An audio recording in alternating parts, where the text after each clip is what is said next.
What's going on, guys? Welcome back to yet another episode of Vaughn Coleman Presents. I am, of course, your host, Vaughn Coleman, and with me today is actually someone who I've had on before. I think it's my first repeat guest, if we're not counting like the Star Riders, where I had Rob Hunter as well as other people.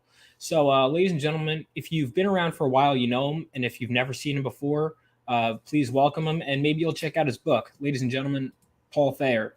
What's going Hello. on? How's it going, man? It's going great. We are live. Yeah, this is my third time. Yeah, that's right, because I did that show that I never did a second episode of, which maybe I will, but it was like so many people were asking to be on my show, and I was like, all right, screw it, new comic shop, and I just had like 8 people on. Maybe I'll do that again. But this has been great, man. I know some people, some friends of mine, I think saw you this weekend. Yeah, I saw some of your buddies. Yep. Yeah.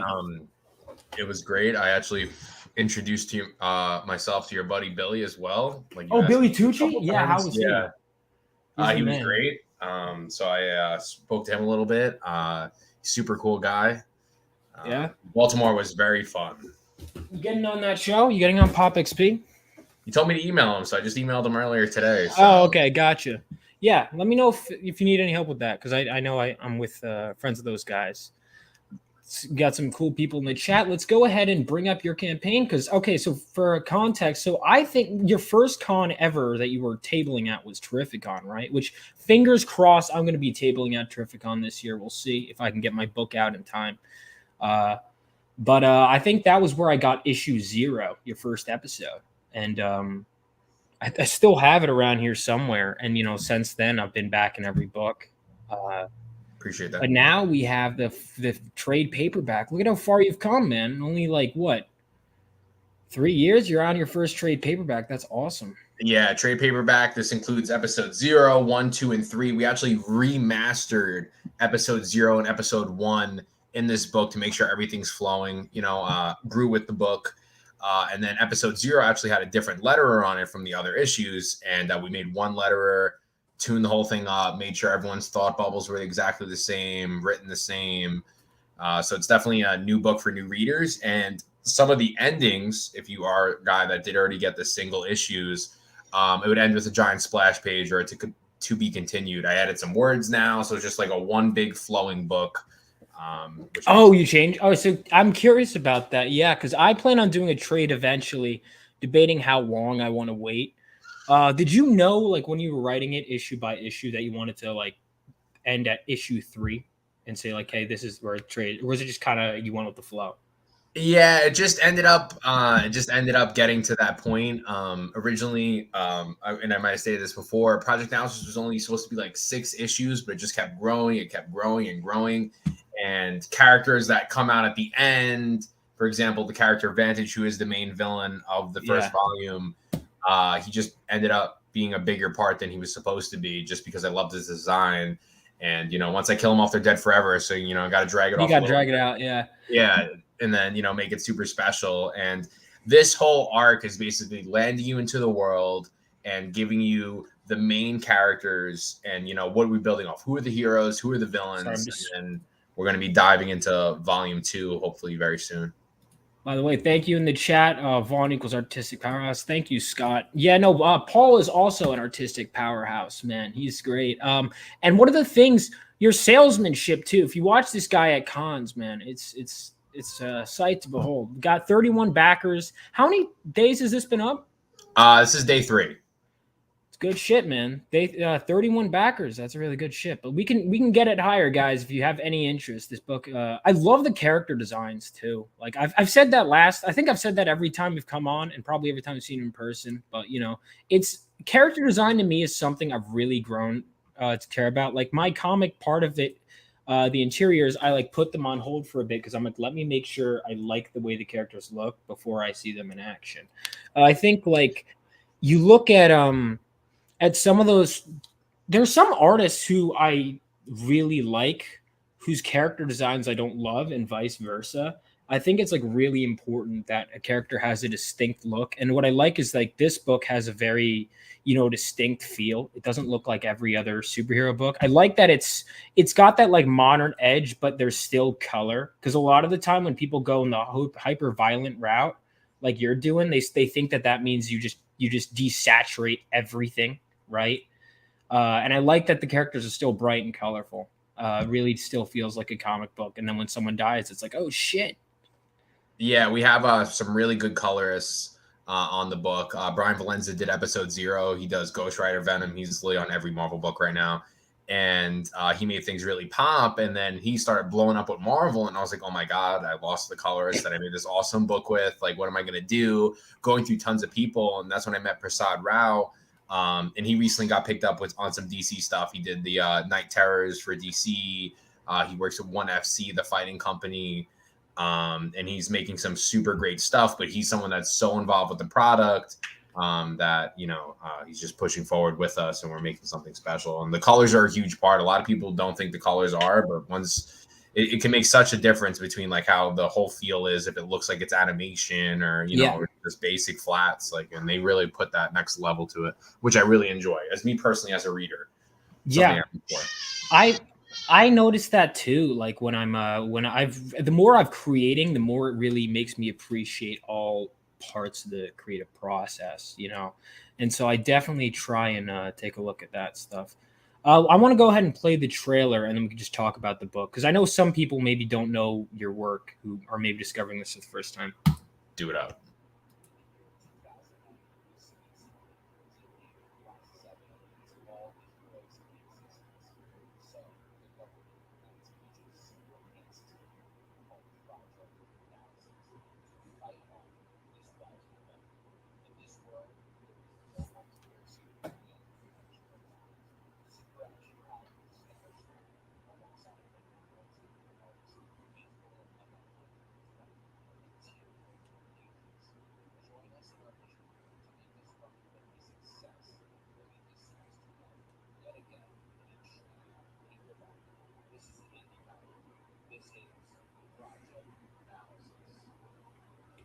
Good shit, man.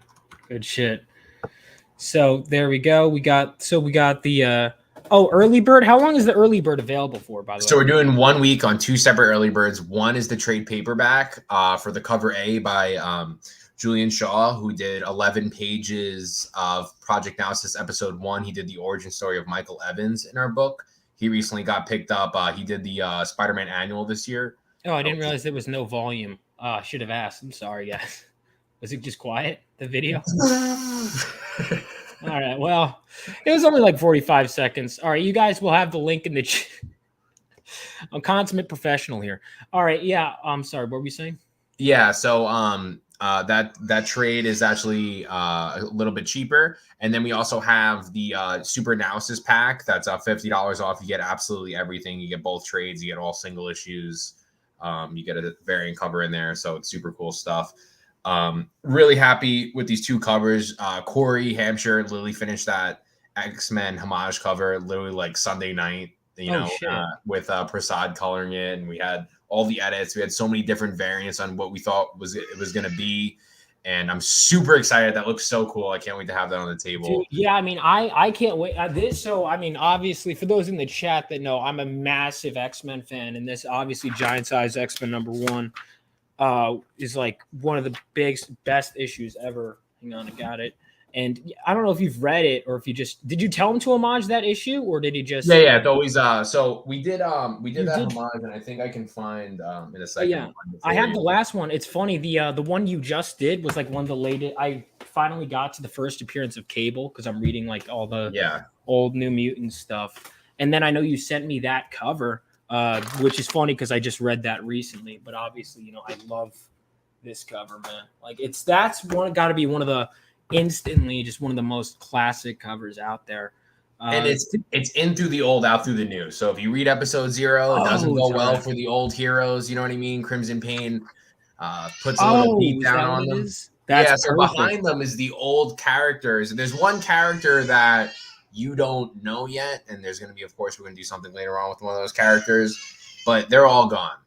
That's the old heroes. They're gone. And then you have the new heroes that you see. And the one thing that's different is, we have Hellsay kind of like crisping up the top of the ripping through the page because she has those fire powers, and it shows the original Project Naosis team coming through. And I think that's awesome. X-Men, That is the super team, So it was good to do another homage because the cable one that we did, the New Mutants 87, did really well, and it did really well last weekend at Baltimore to debut it. People were just grabbing that just to grab it, just because it's a homage. So.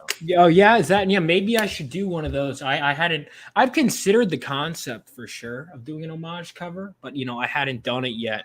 But I like so was it just kind of like a thing for you to decide, okay, this guy's going to be Wolverine, this one's going to be, or was it just kind of like old, just figure it out?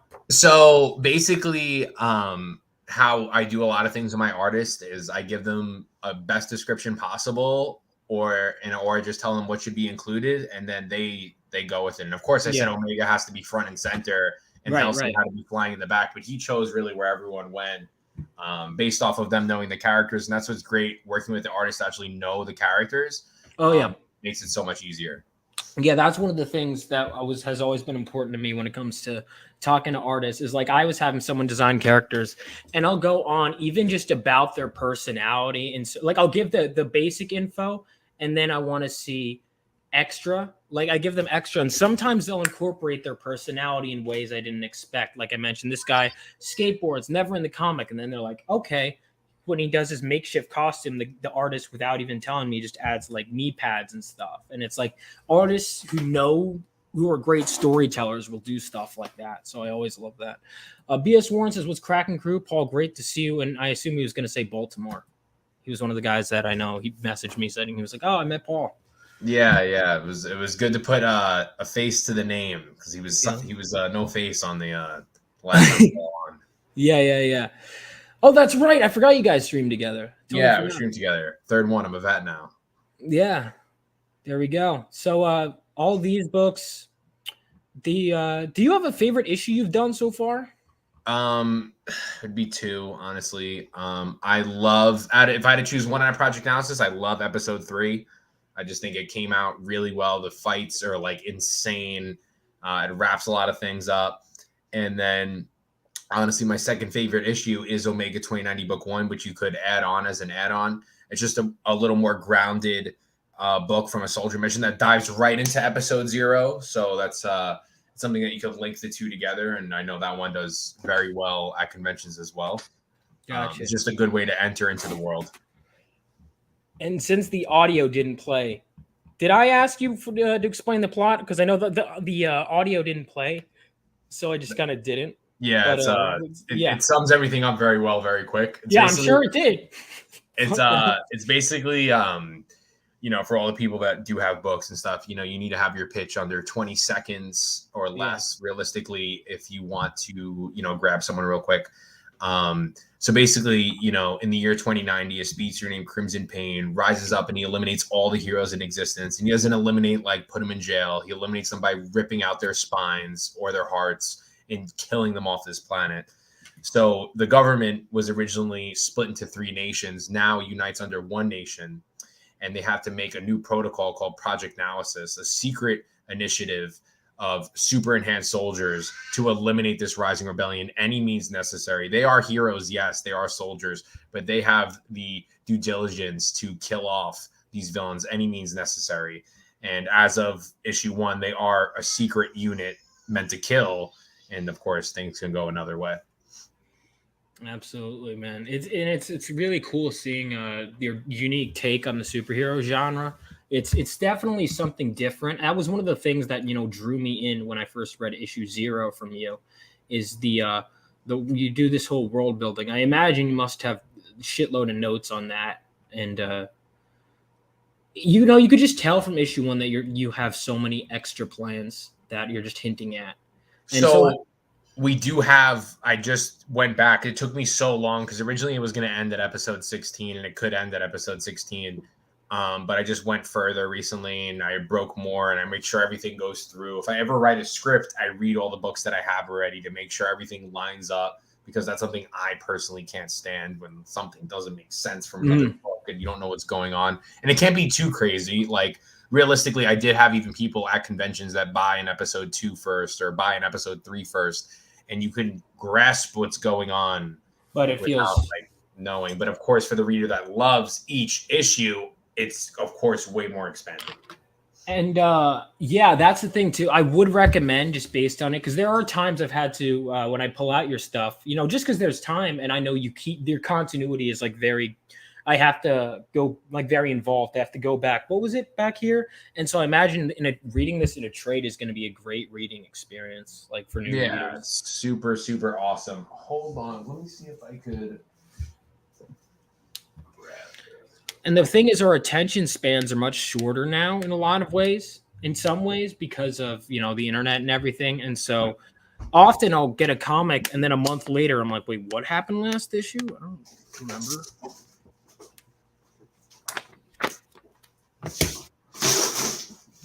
But yeah, this definitely check this out, guys. Link is in the chat right now. You can go ahead and grab it. So for those who might have seen me at cons, we did have an exclusive Comic-Con run of the trade paperback. It did have a different cover. So this is exactly what you'd be seeing. Excuse my horrible nail.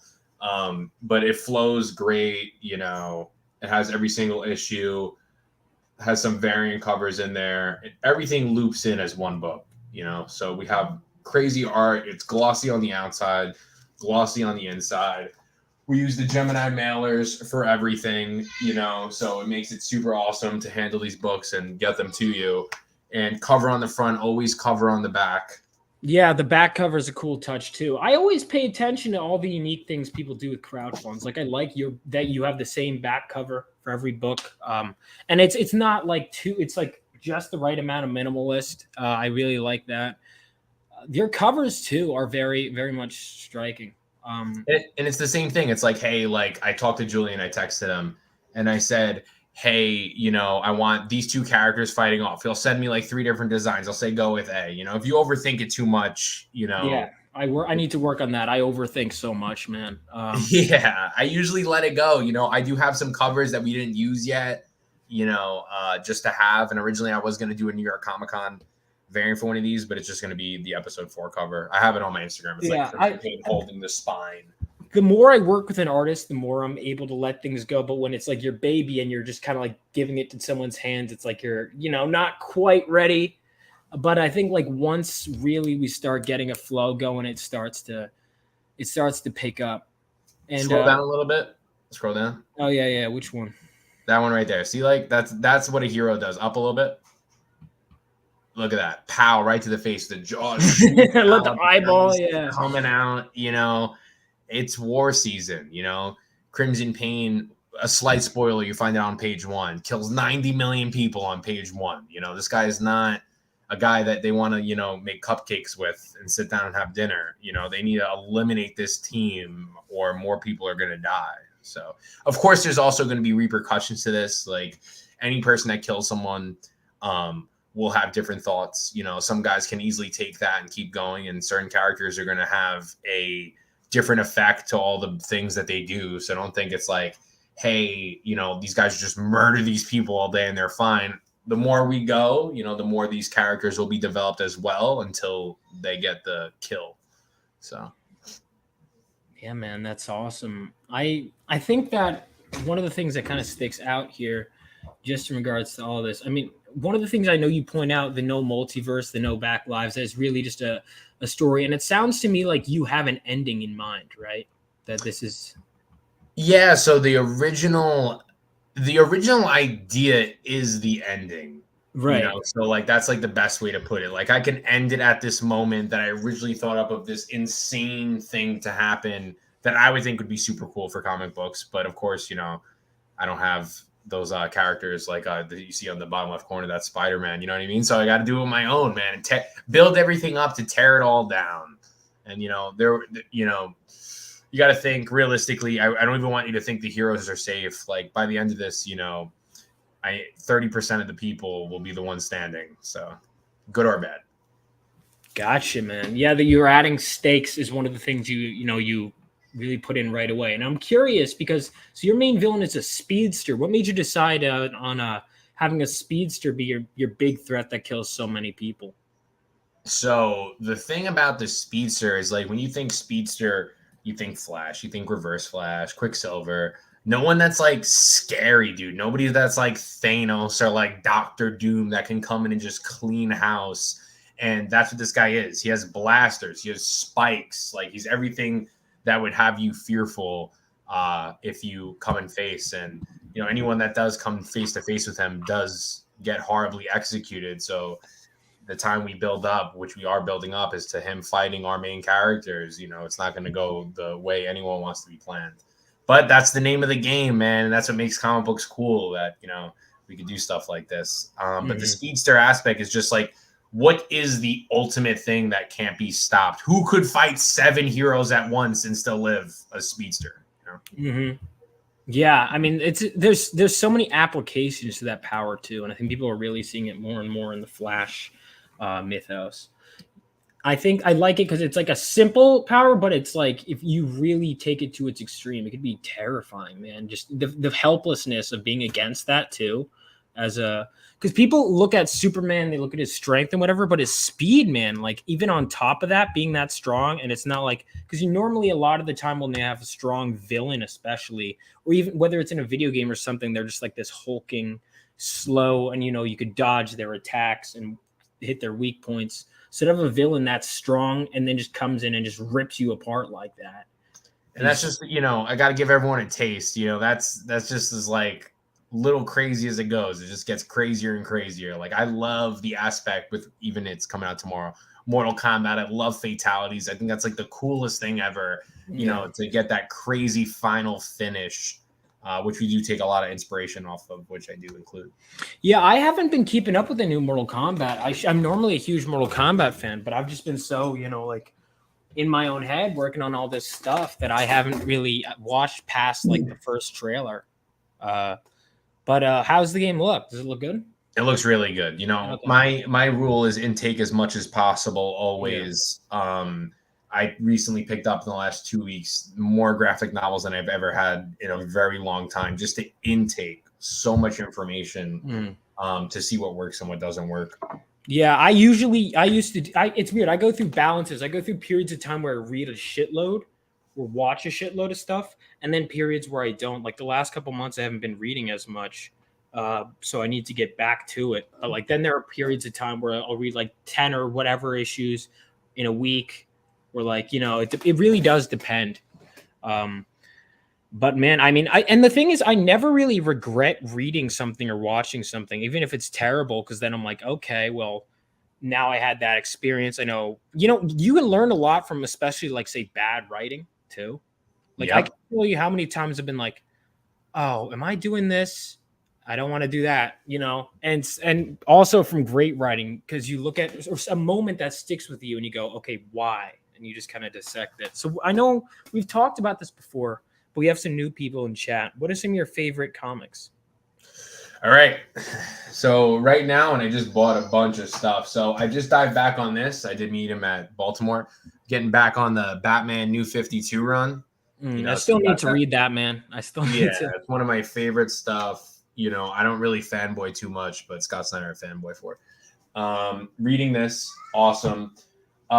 Recently, I'm trying to think what was my favorite. I honestly really enjoyed Tom King's Mr. Miracle. I just read that too. I met him at Terrificon, super cool guy.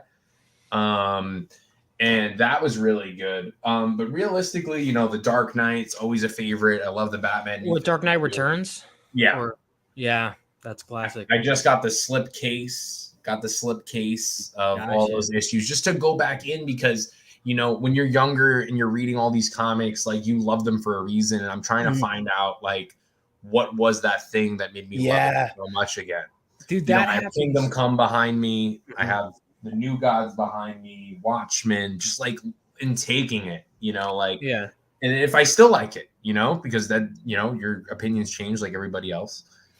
Paul, I'll have to get you. I mean, I already talked to so many people. We have so many episodes, but I'm starting to do a show. My buddy Bobby and I, by the way, his favorite book of all time is Dark Knight Returns.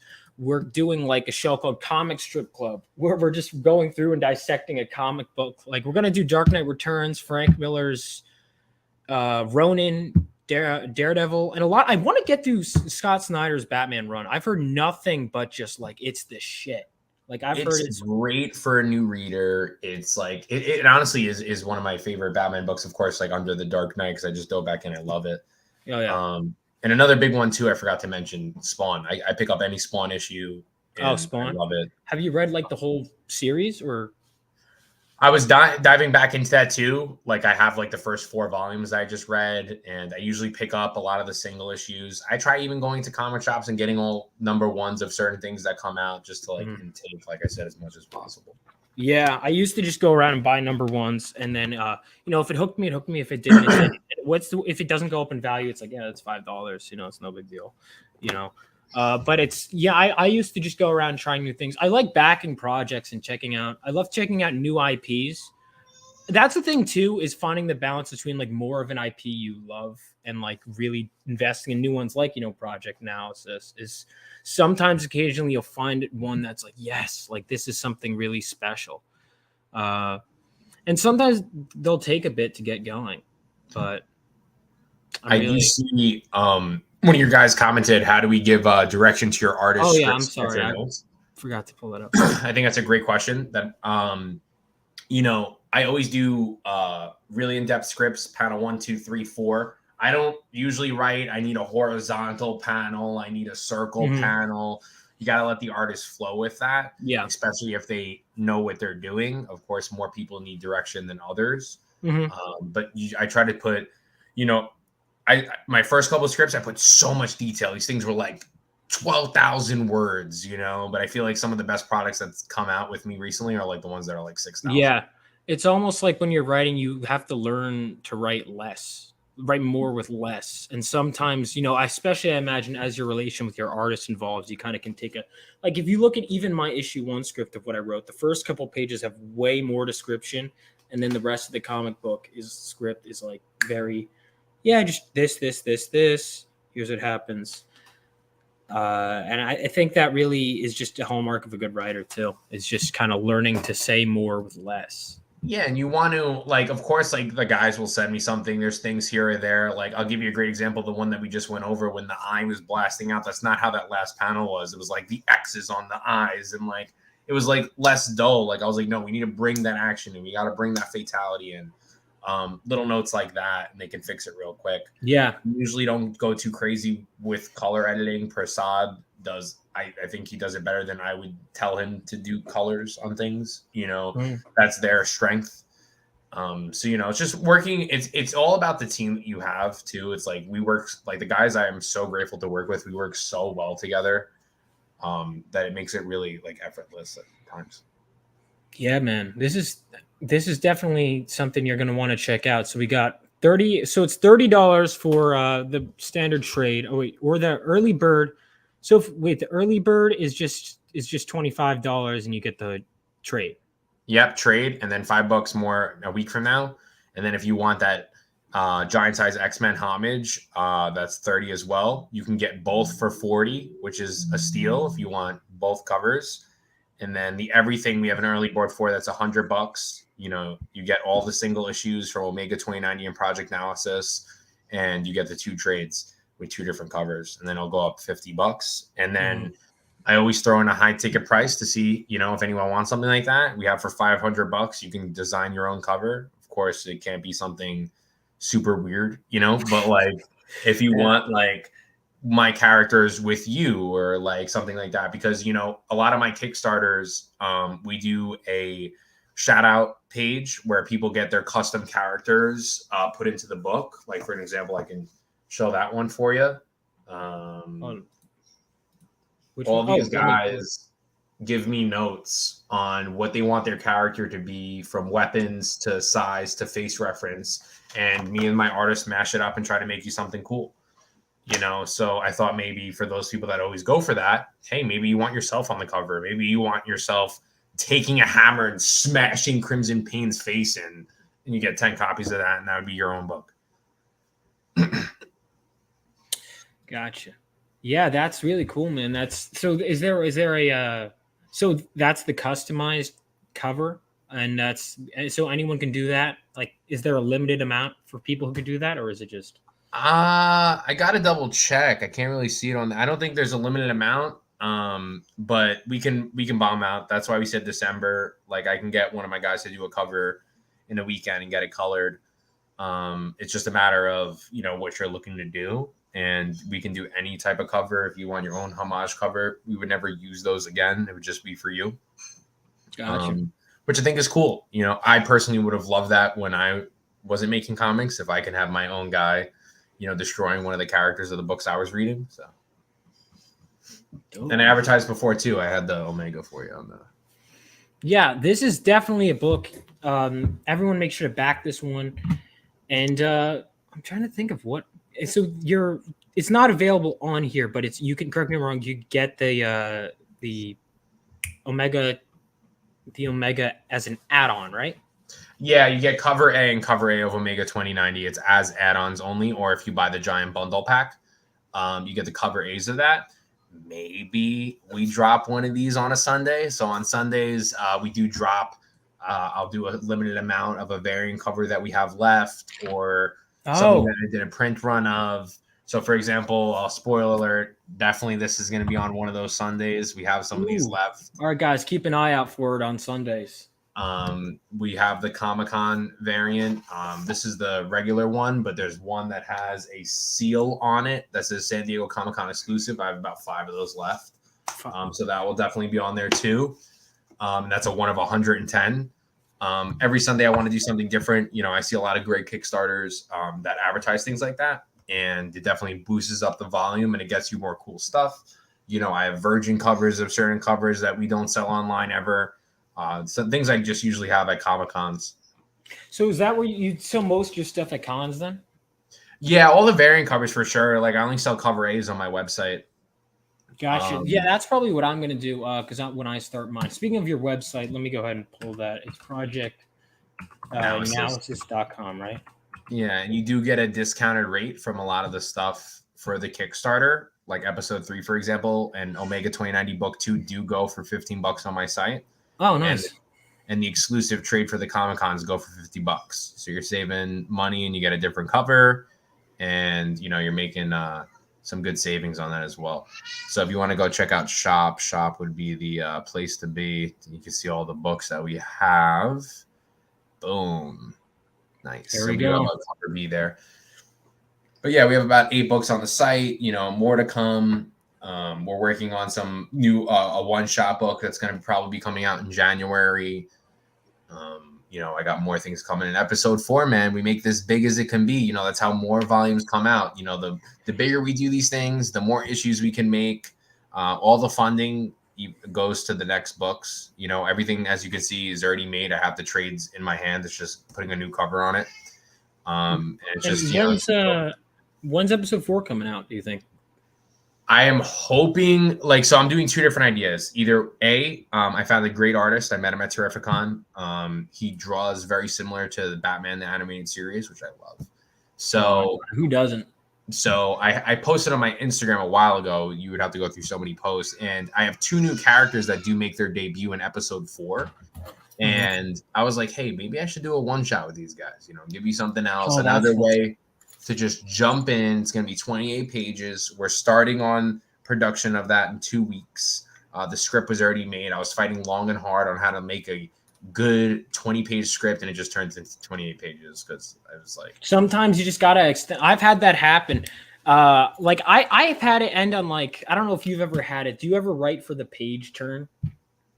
Okay, so that's a great, so sometimes when you're at the end of it, you're like, shit, what's where? Or I'll give you a great example. Like episode 0, the page flip should have been in certain areas. I just didn't know the game too well. We fixed that in the trade. Okay. I don't want to spoil anything in here, but there's some good pop outs that come when we make it on the certain pages. A lot of them always were like that on 2 and 3, and especially the Omegas. But we fixed that in 0 and 1. A thing I do now for my scripts, so you can keep in memory of it. Yeah, I'm going to take note of whatever it is. If you write page 2, I write left. So that's on the left side. And then when I go page 3, I go right. So then when I look back, I'm not like 1, 2, 3. Where's the ad? It's like what is going where? What ties into what? Yeah. Is it meant to be on that side? Yeah. Because you read books all the time, unless they're like the 6-panel books for every page. it's hard to do that jump up, which Yeah. is like a big surprise moment. Yeah, I mean it's that. It's also like because sometimes they might say, "Hey, this would look better. This panel look better as a splash," or "Hey, this let's put more panels on this, less on the next." And it's always there's like a rhythm to it, and that's one of the things that the more I read comics and the more I write them, the more I analyze them, the better I understand the rhythm. Like for example, like that she's shooting, you don't know what's going on, then when you turn. This was, I think it was different for episode 1. Bam! It's the next page. What's going on here. Oh, okay. Yeah, I like the page turn reveals are always fun. I'll do it here anyways. I'll do a little spoiler. So it'll be here. It's like before the splash page was on here, and then he's running up, and then what happens? Bam, bro! Yeah, Rips out his head, dude. Like you gotta have that turn. That's only page 16. So if you're like, oh my god, he ruined the book for me, that's like 14 pages, 16 pages in, you're getting that type of kill shots. Yeah, and it just keeps going. Yeah. I've read it. Yeah, I like that. I pulled from like horror mangas. I noticed would do this thing where like if there's something about to be scary, the characters will like turn over and you're like, oh god, what's on the next page? And you turn. Like Junji Ito is a master of that. So it's like suspense really does. I learn a lot even when I'm not writing horror from like horror movies I watched or just the horror genre in general. Just because I think they're the best at building up tension. Like even you got to think even Infinity War, that would have been a page turn when Thanos is talking and then Hulk comes out, bam, and starts punching him in the face. It's like the same type of A to B to C to D. This happens to this happens to this happens. So got to keep pushing forward. You always got to do that. Yeah, man. What's the con scene like this year? By the way, are you going to Garden State? I know you weren't there last year, but when is that?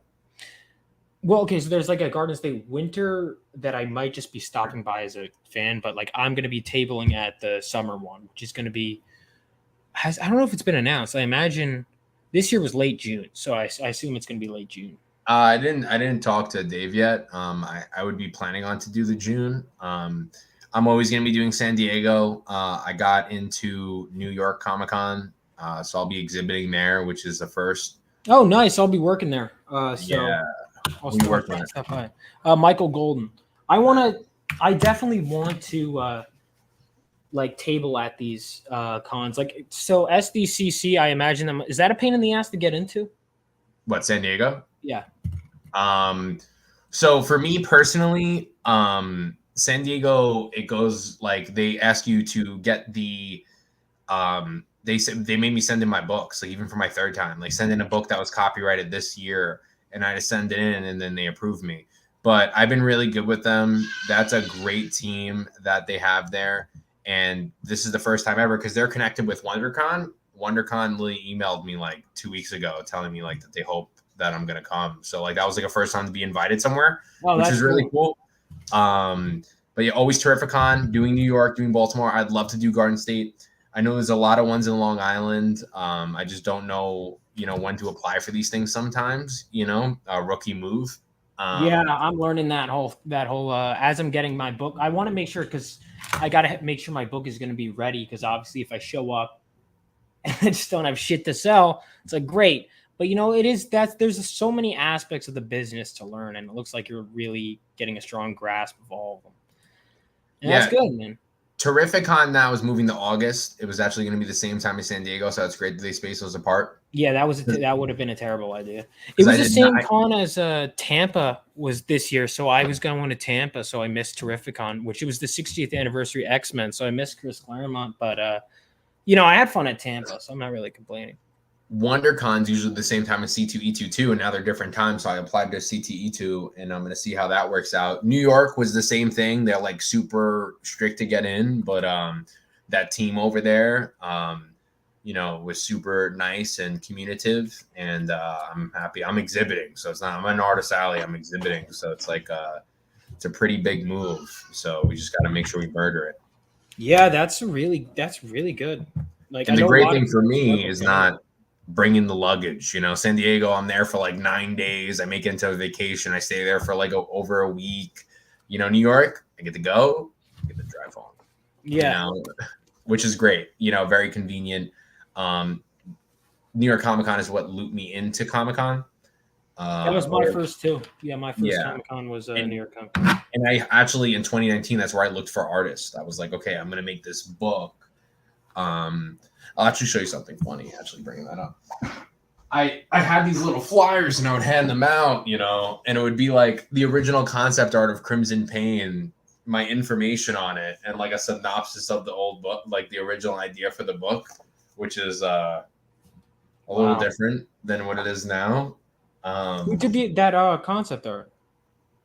Johnny Morrow. So he actually, me and him collabed on all the original, a lot of the guys, Crimson Pain, Halsate, Lithium, Thorn, and Hybrid were the fives that we were collabing on. He does Disney Villainous. He's like super popping with the board game stuff. He has all the stuff in Target. And then Corey Hampshire, who did episode 0, we really aced that Omega design because our original design for Omega wasn't this armored up guy. He was very similar to a different style of character, like a Goku-ish. So we changed it up. Shirtless, only leg armor. But, that's what we're trying to steer away from. And really have that armored up, because if they are not armored up, you can see where Crimson Pain even does that guy too. He blasts his eyes out from kneeing him in the gut. It's like super crazy, and I love that stuff. Gotcha. Well, that's okay, man. That's all really cool, and I'm really interested in just seeing where the story goes, because I know there's like some crazy twist shit that you're gonna pull out. I'm just waiting for what it is. Episode 4. I get the feeling for it, man. Oh, 4 is 4 gonna be a big one? It gets really intense. Like I said, this is a perfect entry into everything. You see what's going on.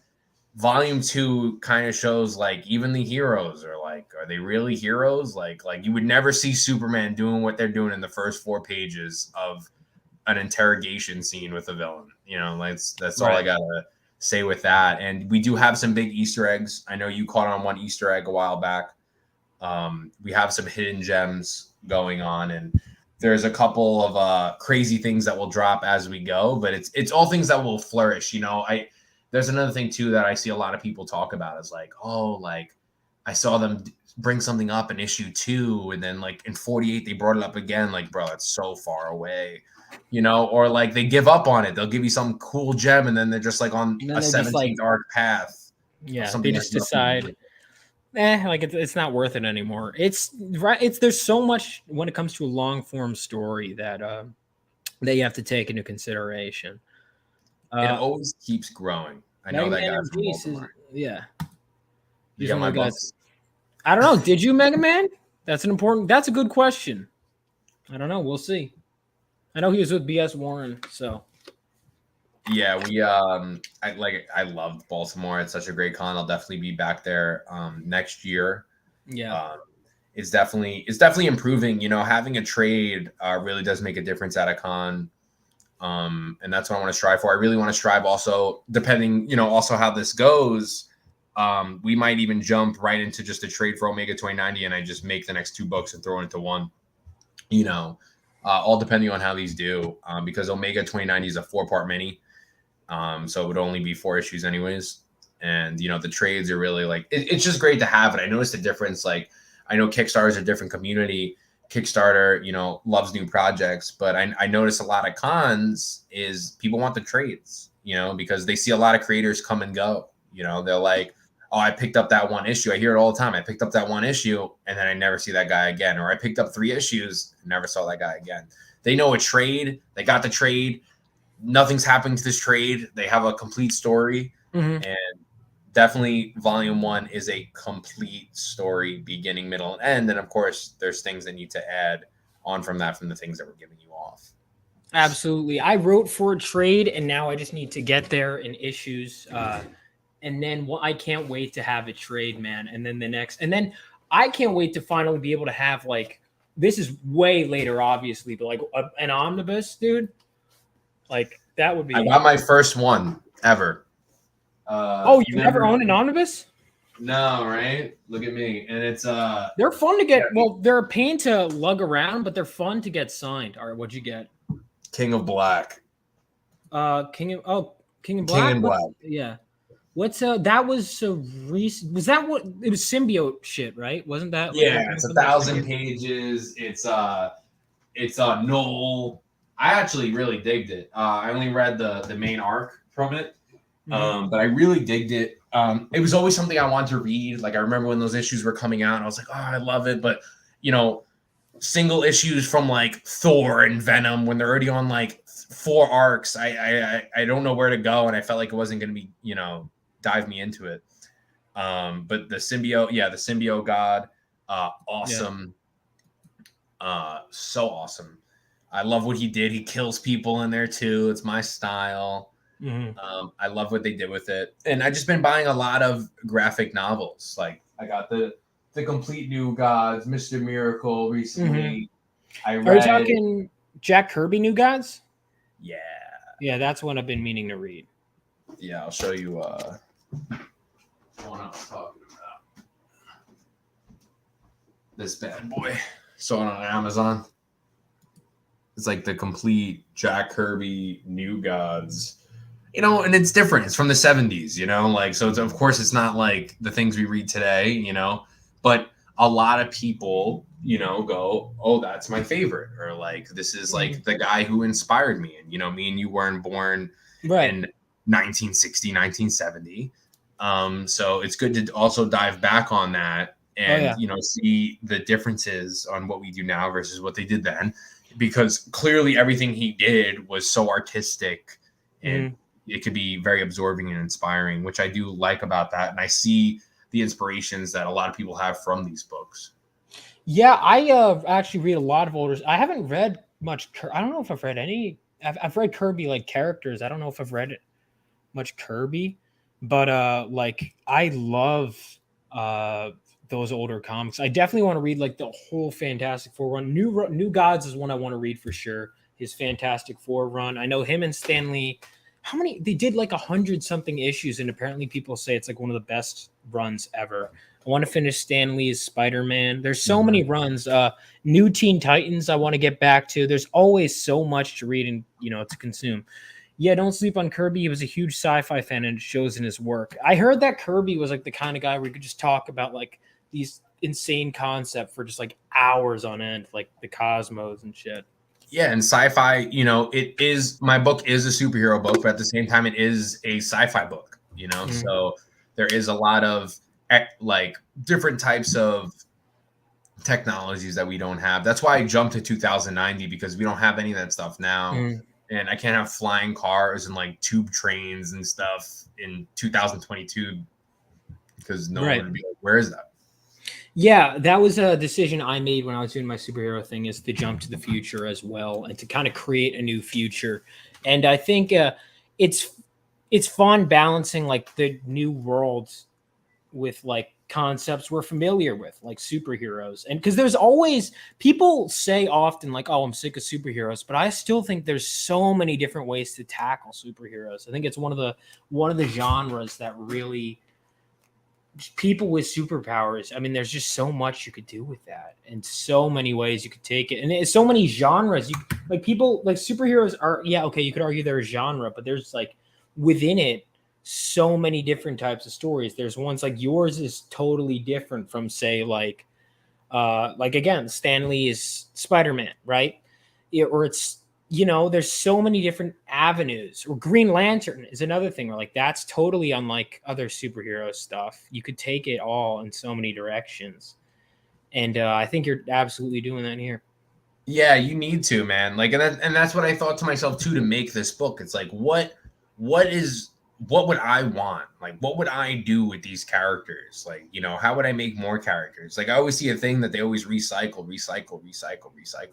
I just want to keep building.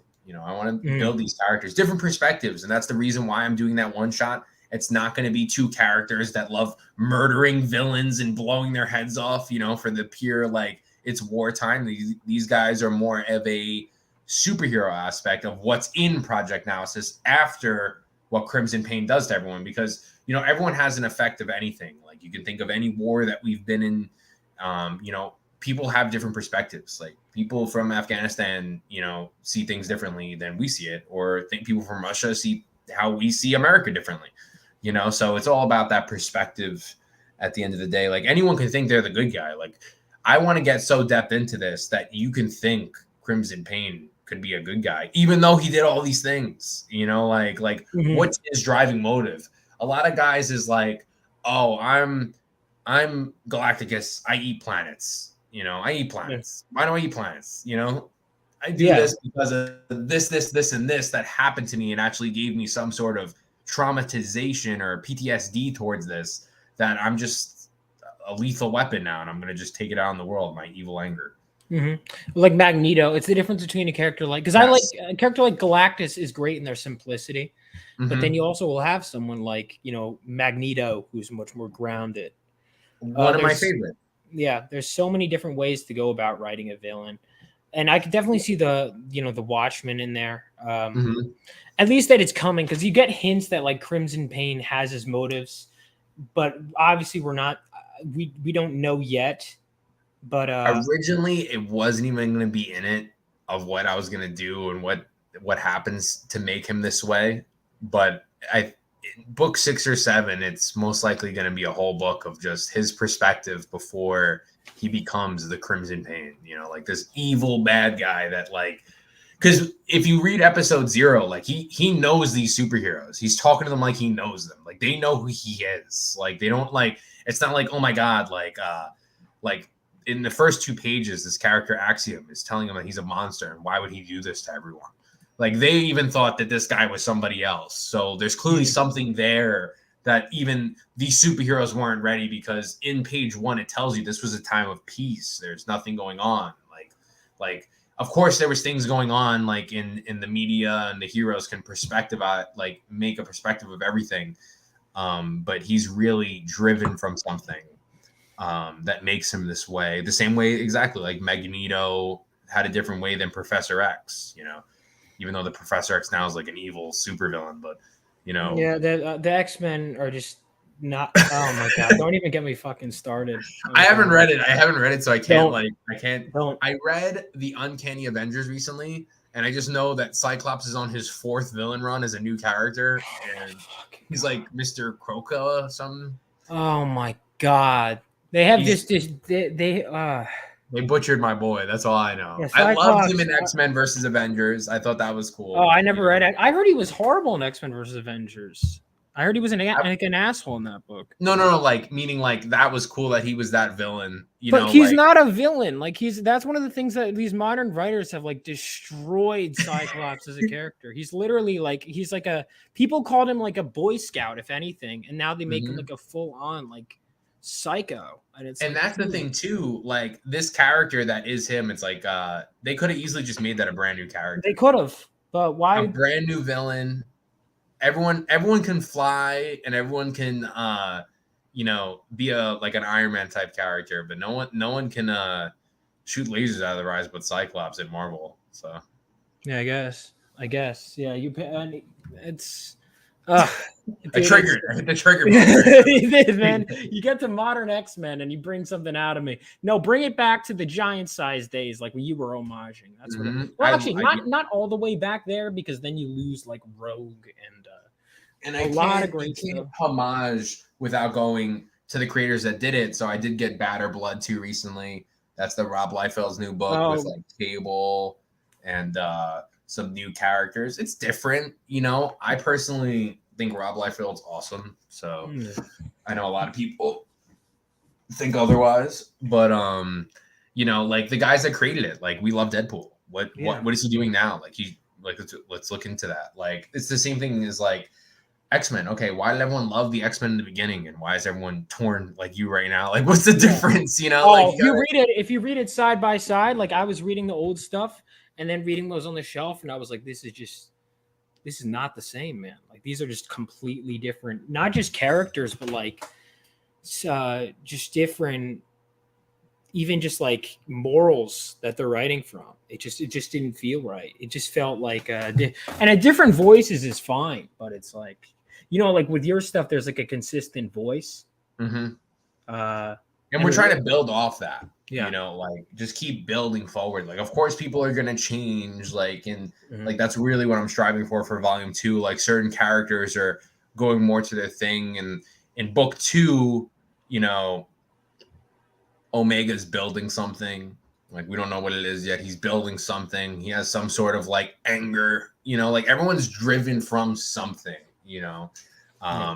And that's what we're going for. And my personal rival said Liefeld draws it. Yes, he does. Yes, he does draw it. And the GOAT worked on that. By GOAT, I mean Shelby Robertson. Yeah, Shelby, the inker on that book, has been on my channel a couple times. I'll have to interview him at some point. What book? Deadpool Batter Blood. Ah. Yeah, Shelby's been there. He's a good friend of ours. I want to meet Shelby at some point in person, but he's in Arizona. But yeah, Shelby Robertson inked that book, and I think he did it like a while ago, right? Like, this is Bad Blood. I know Batter Blood's out now. It's a different book, and I didn't want to. That's the same thing. I didn't want to read this series that's connected to this without like reading it. So I was just like on my graphic novel hunt. I'm seeing if it was Deadpool Bad Blood or Batter Blood that he. Let's see. He inked one of them. I'm not sure if it was the newer one. It might have been just the older one then. It might have just been Bad Blood then that he inked. Well, either way, yeah. Let me know how it is. And everyone, like I said, make sure to check out Project Naosis. And yeah, I mean, other than that, I think I'll see you guys next time. And you have anything else you want to say before we close out? The link is in the chat. Make sure you at least check it out. You have how many days left to get the early bird special? We have till Monday. So you have Monday to get the early bird special. We have a lot of cool stuff. If you love digital's the only time you can get it is on my Kickstarters. So that is the tier 1 for you if you're a big digital guy and you have hoarded books on the floor like me, and you can't fit anymore until you buy 3 more bookshelves. So yeah, that's what we have. We're trying to make this our biggest Kickstarter yet. Episode 3 did 4,500. So, we're really striving for that 5,000. If we hit that 5,000, we're just making more indie comics come to life. It's super high quality. There's no do-overs. Nothing will ever be retconned. If you're tired of all of that, this book's for you. Gotcha. So definitely check this book out. And Paul, where can everyone keep up with you? Like outside of the campaign. What are you pointing at? What? No, I just go. No, I was saying, where can everyone keep up with you? Like social media. Oh. I was like, yeah. You were like, so I was like, Naosis, like, same as the title. Instagram, we're very active on. Twitter, we're active on as well. You go to my website, everything you get, we ship right to your door. And with the Instagram and Twitter, I run it personally. So if you have questions, about the characters, what's going on, how many pages, anything, I answer all that stuff. I'm down to communicate with you. I appreciate everyone supporting my series. Of course, man. When we appreciate you coming on. Love to have you on again. It's always a pleasure talking to you. And hopefully we can hang out at a con at some point. And until next time, peace out and have a good one. Oh, and funny enough, the first time I interviewed Paul, my next interview was Mike Barron. Now, the second time I'm interviewing, it literally just so happens this way. I found out today. Literally just so happens that my next guest once again is going to be Mike Barron. So make sure to check that out. And see you guys next time. Have a good one.